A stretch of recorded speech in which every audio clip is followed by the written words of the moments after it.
Mitchell স্টিফেন্সের মতে electronic television প্রথম সফলভাবে সান ফ্রান্সিসকোতে 7 সেপ্টেম্বর 1927 প্রদর্শিত হয়েছিল। সিস্টেমটি ডিজাইন করেছিলেন ফিলো টেলর ফার্নসওয়ার্থ, একজন 21 বছর বয়সী উদ্ভাবক যিনি 14 বছর বয়স পর্যন্ত বিদ্যুৎবিহীন বাড়িতে থাকতেন। According to Mitchell Stevens, electronic television was first successfully demonstrated in San Francisco on September 7, 1927. The system was designed by Philo Taylor Farnsworth, a 21-year-old inventor who had lived in a house without electricity until he was 14.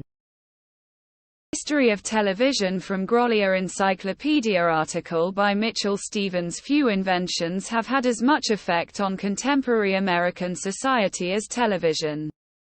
Before 1947, the number of U.S. homes with television sets could be measured in the thousands. By the late 1990s, 98% of U.S. homes had at least one television set. And those sets were on for an average of more than 7 hours a day. The typical American spends, depending on the survey and the time of year, from 2.5 to almost 5 hours a day watching television. It is significant not only that this time is being spent with television but that it is not being spent engaging in other activities, such as reading or going out or socializing. Experiments. Electronic television was first successfully demonstrated in San Francisco on September 7, 1927. The system was designed by Philo Taylor Farnsworth, a 21-year-old inventor who had lived in a house without electricity until he was 14. While still in high school, Farnsworth had begun to conceive of a system that could capture moving images in a form that could be coded onto radio waves and then transformed back into a picture on a screen. Boris Rosing in Russia had conducted some crude experiments in transmitting images 16 years before Farnsworth's first success. Also, a mechanical television system, which scanned images using a rotating disc with holes arranged in a spiral pattern, had been demonstrated by John Logie Baird in England and Charles Francis Jenkins in the United States earlier in the 1920s. However, Farnsworth's invention, which scanned images with a beam of electrons, is the direct ancestor of modern television. The first image he transmitted on it was a simple line.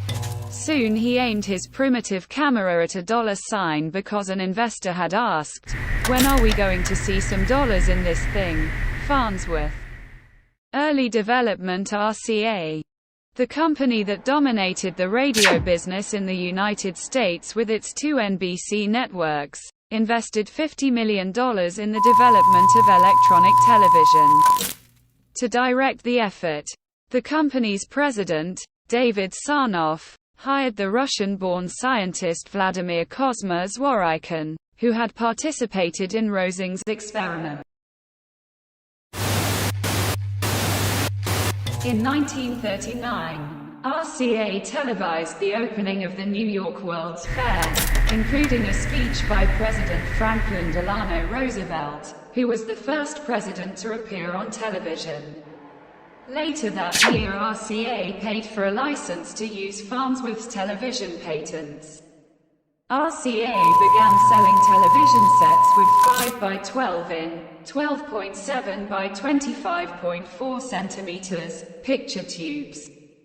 The company also began broadcasting regular programs, including scenes captured by a mobile unit, and, on May 17, 1939, the first televised baseball game in between Princeton and Columbia universities.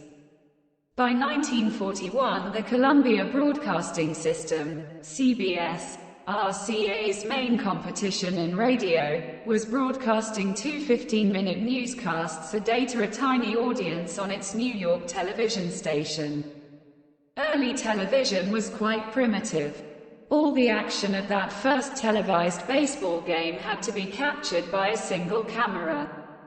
And the limitations of early cameras forced actors in dramas to work under impossibly hot lights, wearing black lipstick and green makeup. The cameras had trouble with the color white.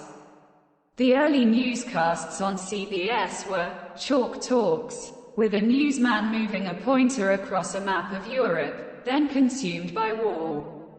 The poor quality of the picture made it difficult to make out the newsman, let alone the map. World War II slowed the development of television, as companies like RCA turned their attention to military production.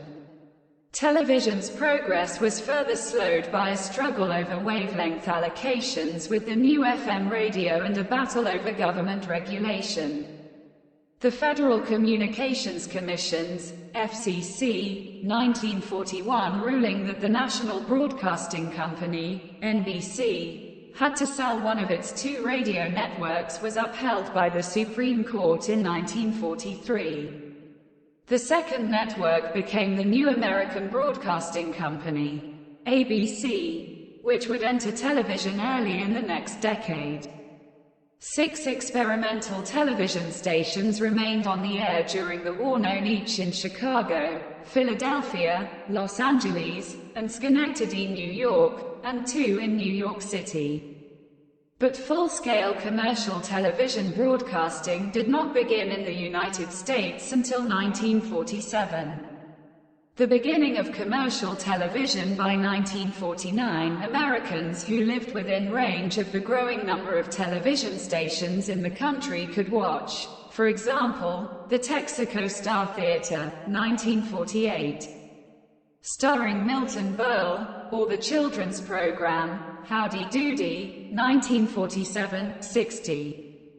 They could also choose between 2 15-minute newscasts: SNCB's TV News, 1948, with Douglas Edwards, and NBC's Camel News Caravan, 1948, with John Cameron Swayze, who was required by the tobacco company sponsor to have a burning cigarette always visible when he was on camera.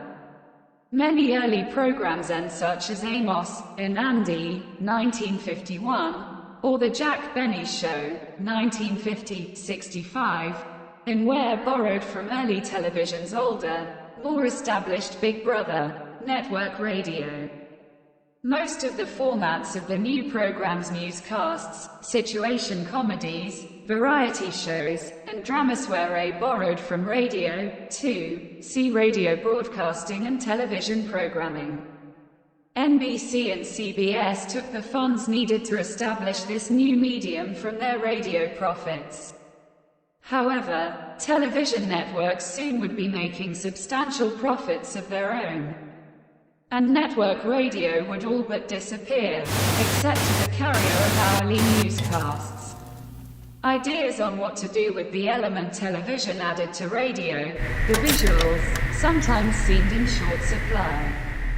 On news programs, in particular, the temptation was to fill the screen with talking heads, newscasters simply reading the news, as they might have for radio. For shots of news events, the networks relied initially on the newsreel companies, whose work had been shown previously in movie studios. The number of television sets in use rose from 6,000 in 1946 to some 12 million by 1951. No new invention entered American homes faster than black and white television sets. By 1955, half of all U.S. homes had one.